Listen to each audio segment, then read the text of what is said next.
Right. Let's talk about cars, specifically the ones you might be driving or thinking of buying before prices skyrocket. For years we've heard about the revival of American manufacturing, all wrapped up in the slogan, Made in America. But what happens when that slogan collides with reality? Enter the fiasco in Georgia this past September, a mess only possible under the Trump administration. Hyundai, the South Korean car giant, opened a multi-billion-dollar battery plant, meant to be a made-in-America success story. Instead, it became the site of an ICE immigration raid. Yes, ICE stormed a flagship project of the very policy they were supposed to support. The shockwaves rattled the auto industry and threatened decades of economic partnership. This wasn't a bureaucratic mix-up. It was the result of a government trying to have its cake and deport it too. On one hand, there's a push for foreign companies to build factories in the US. On the other, a crackdown on immigration that makes it nearly impossible to bring in the skilled workers needed. It's a policy paradox, a snake eating its own tail. Now, Hyundai and Kia are reconsidering their entire American operation. This isn't just about one company, it's about tens of thousands of American jobs and the stability of the US car market. It's a story of how a catchy slogan, weaponized by incoherent policies, can drive an industry toward a cliff. So buckle up, it's going to be a bumpy and frankly moronic ride. Picture a state-of-the-art battery plant in Georgia, a joint venture between Hyundai and LG, meant to power the electric vehicle revolution. Billions invested, local jobs promised, a win for everyone, until ICE agents raided the facility. Their target, highly skilled South Korean engineers and technicians, brought in to build the plant and train American workers. These weren't illegal immigrants, they were the experts needed to make the factory work. Raiding this plant for having foreign experts was like arresting the chef for being in the kitchen. The raid was chaotic and intimidating. Hundreds were detained, their legal status scrutinized. For the South Korean nationals, it was a terrifying ordeal. Rounded up, questioned and held, their futures thrown into uncertainty. The message to international business: your investment is welcome, but your people are not. This showed a fundamental ignorance of how global manufacturing works. You can't just snap your fingers and create a high-tech ecosystem. You need knowledge transfer from abroad. These workers weren't taking American jobs, they were creating them. The raid sabotaged the project, treating essential people as criminals. The factory, meant to be a beacon of American industry, became a crime scene, a spectacular act of self-harm. Just when things couldn't get more absurd, President Trump personally intervened after the raid. Instead of smoothing things over, he delayed the release of the detained workers to make them an offer: stay and train Americans, or go home. It was a hostage negotiation disguised as a job fair. Unsurprisingly, the South Korean government and workers wanted out. On September 11th, over 300 South Korean nationals and other foreign workers were flown home, treated like refugees, not valued partners. Only one stayed, due to family ties. The image of that plane taking off was a symbol of failure, a 400-ton metal bird flipping off the Made in America dream. The message to the world: America is unpredictable and unreliable. At the heart of this fiasco is a contradiction. The Trump administration wants foreign companies to build factories in the US, but also wants to keep foreign workers out. The policy is to reshore jobs, bring factories home, create American jobs. But the zero-tolerance immigration stance makes legal immigration harder, even for essential workers. The government rolls out the red carpet for foreign capital, but lays a minefield for foreign people. You can't separate a company's investment from its people.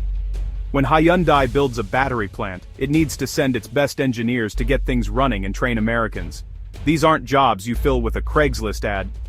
The expertise doesn't exist here yet. By targeting these workers, the administration isn't protecting American jobs, it's preventing them from being created. It's like buying a world-class oven and arresting the only baker who knows the recipe. The contradiction is stark. We want your factories, but not your engineers. This isn't a coherent strategy, it's a collision of slogans, and the wreckage is all over Georgia's factory floor. The result? A self-inflicted wound to American industry. And the world is watching. As if raids and deportations weren't enough, the Trump administration threatened a 25% tariff on all imported vehicles. For Hyundai and Kia, this isn't a minor challenge, it's existential. Despite investing billions in US plants, they still import many cars. In 2023, they held 10% of the US market, selling over 1.5 million vehicles. A 25% tariff would either destroy profits or jack up prices for consumers.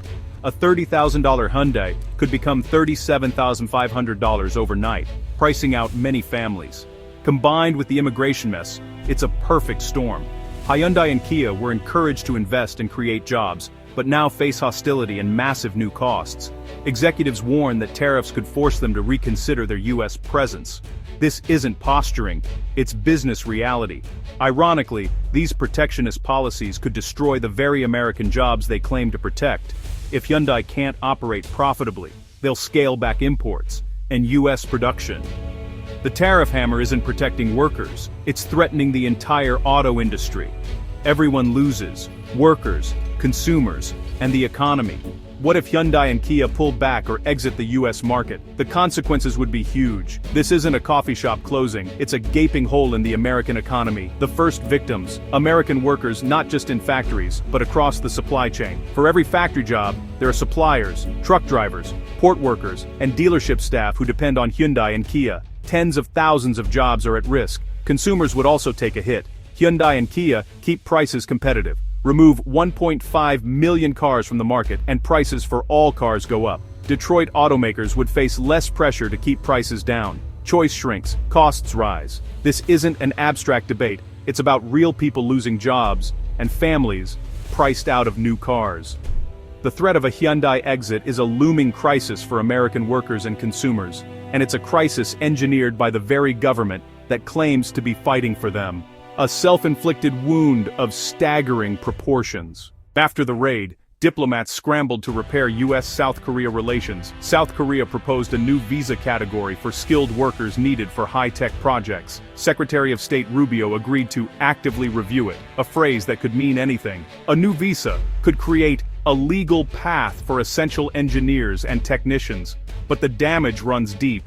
Investors have seen how quickly a project can be derailed by U.S. policy. Even with a new visa, will Hyundai trust the U.S. again? Trust, once broken, is hard to rebuild. And any solution faces internal opposition from anti-immigration hardliners. Can an America First government make an exception for the very people needed to make that slogan real? The answer is far from certain. Here we are, at the end of 2025, facing a tragedy and a farce. The conflict with Hyundai is more than a business dispute, it's a nation at war with itself. Populist slogans have collided with economic reality, and reality is winning. The risks are real: lost jobs, higher prices, less choice. The very communities these policies claim to help will suffer most. This saga exposes the contradiction at the heart of Trump's Made in America vision. You can't build a modern economy with an isolationist mindset. Global production relies on capital, technology, and skilled labor. By targeting skilled labor, the administration ensures the whole system collapses. This isn't just about cars, it's about America's future. The Hyundai affair is a warning: alienate allies, punish workers, and get left behind. We're in the driver's seat, heading for a cliff, and the person at the wheel is still bragging about the view.